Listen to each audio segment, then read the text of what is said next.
This is going to be a video tutorial on how to allow or block audio and video calls on the X app using an iOS device.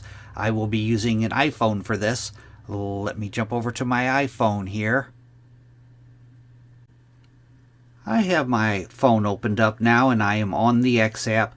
To enable or disable audio and video calls on the X app, first thing you want to do is go off to the upper left hand corner up to your little profile icon. You want to tap on the profile icon.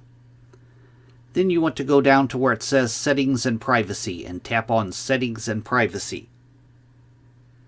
Then you'll scroll down just a little ways to where you see it says Privacy and Safety. Tap on Privacy and Safety. Then you'll scroll down a little further to where it says Direct Messages. Tap on Direct Messages.